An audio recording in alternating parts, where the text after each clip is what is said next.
Saya Alfarani Danti, mahasiswa Leprindo kelas 2C dengan NIM 23112. Saat ini saya mau mempresentasikan farmakologi obat tetes mata steroid.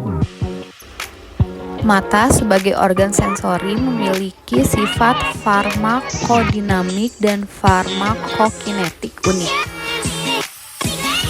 Farmakokinetik adalah disiplin ilmu dalam farmakologi klinis yang secara umum menggambarkan perubahan jumlah obat atau metabolit obat dalam berbagai kompartemen tubuh dari waktu ke waktu. Sedangkan farmakodinamik adalah studi tentang efek biokimia dan psikologis obat. Farmakokinetik obat tetes mata. Obat-obat untuk mata diformulasikan untuk dijadikan sediaan obat topikal, injeksi, subkonjungtivita, subtenton, dan retrobulbar. Semakin lama durasi kontak obat dengan mata, maka akan meningkatkan absorpsi obat.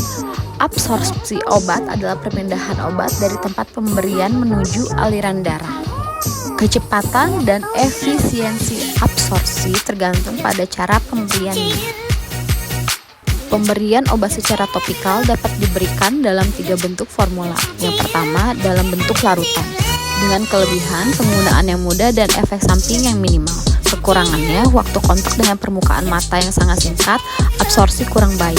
Yang kedua adalah suspensi atau tetes mata gel, waktu kontak obat yang lebih lama. Yang ketiga adalah salep, dapat mencair pada suhu tubuh dan menyebar saat mata mengedip.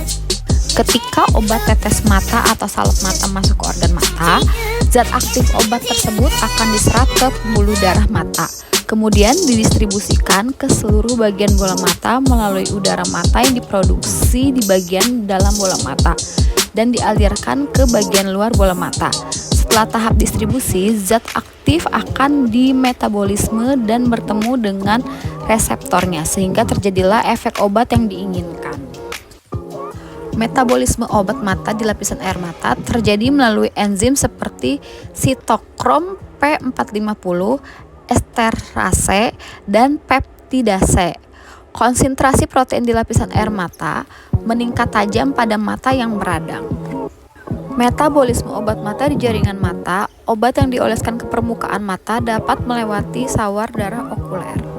Obat dapat berdifusi ke dalam sirkulasi sistemik melalui rute nasofaring. Obat dapat dialirkan melalui duktus nasolakrimal ke rongga hidung. Ekskresi obat mata adalah proses pengeluaran obat mata. Ekskresi obat mata dapat terjadi melalui eliminasi anterior dan posterior. Jalur eliminasi anterior, obat mata yang dioleskan ke kornea akan menggembus kornea dan masuk ke bilik mata depan. Obat mata akan dibersihkan melalui anyaman trabekular. Jalur eliminasi posterior, molekul obat berukuran kecil akan dibersihkan melalui sawar darah retina. Bioafabilitas. Bioafabilitas dapat didefinisikan sebagai jumlah obat yang terdapat pada reseptor pada tubuh kita. Obat dapat berpenetrasi melalui kornea yang terdiri atas lapisan hidrofobik dan hidrofilik. Steroid yang ideal harus memiliki sifat bisafik dalam polaritasnya. Meskipun setiap steroid memiliki sifat kelarutan air atau lemak, sifat ini dapat dirubah dengan cara memodifikasi basa steroid menjadi derivat lainnya. Derivat asetat dan alkohol pada senyawa basa menjadikan steroid lebih bersifat hipofilik, sedangkan garam seperti natrium fosfat menjadikan lebih hidrofilik. Derivat asetat dan alkohol memiliki kemampuan penetrasi kornea yang lebih baik jika dibandingkan dengan derivat fosfat. Farmakodinamik obat tetes mata. Obat bekerja dengan berikatan dan merubah fungsi molekul makro. Biasanya reseptor neurotransmitter, reseptor hormon atau enzim. Jika setelah ikatan antara obat dengan reseptornya menstimulasi fungsi reseptor, maka disebut sebagai agonis. Namun, jika menstimulasi fungsi yang berlawanan dari reseptor, maka disebut antagoni. Mekanisme kerja steroid topikal pada mata. Inflamasi pada mata dapat diobati dengan obat yang diberikan secara topikal, injeksi lokal, implantasi okular, ataupun sistemik. Sekarang kita bisa melihat perbandingan antara steroid yang diberikan secara topikal, perikular, dan sistemik. Sediaan steroid topikal dapat ditempatkan pada lokasi yang dibutuhkan, mudah digunakan, dapat digunakan pada penyakit yang hanya melibatkan satu mata, dapat meminimalisir efek sistemik. Periokular dapat ditempatkan pada lokasi yang dibutuhkan, dapat digunakan pada penyakit yang hanya melibatkan satu mata, dapat meminimalisir efek sistemik. Sistemik mudah penggunaannya, dapat menjangkau seluruh struktur mata. Klasifikasi steroid topikal.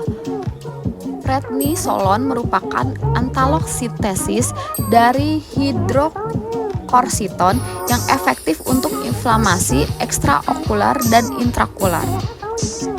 Dexamethasone dapat berasal dari dua derivat, yaitu alkohol dan fosfat.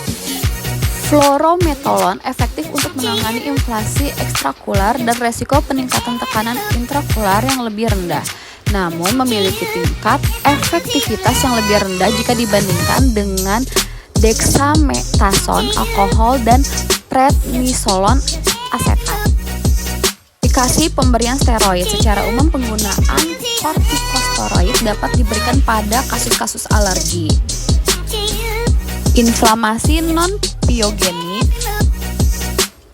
Penggunaan kortikosteroid pada penyakit degeneratif seperti degenerasi makula sinalis, katarak, distrofi kornea, dan glaukoma primer tidak memiliki efek yang bermakna. Efek samping pemberian steroid. Efek samping steroid pada mata mengakibatkan glaukoma, katarak, infeksi oportunistik, dan penyembuhan luka yang tertunda. Kontradiksi steroid topikal. Penggunaan steroid harus diberikan dengan hati-hati pada pasien diabetes mellitus, kasus infeksi, gagal ginjal kronik, gagal jantung. Penggunaan steroid topikal harus diberikan dengan pengawasan dan hanya jika diperlukan pada pasien glaukoma. Pasien yang sedang dalam pengobatan dengan steroid harus diperiksa secara periodik untuk melihat keadaan kornea, lensa, dan tekanan intraokuler.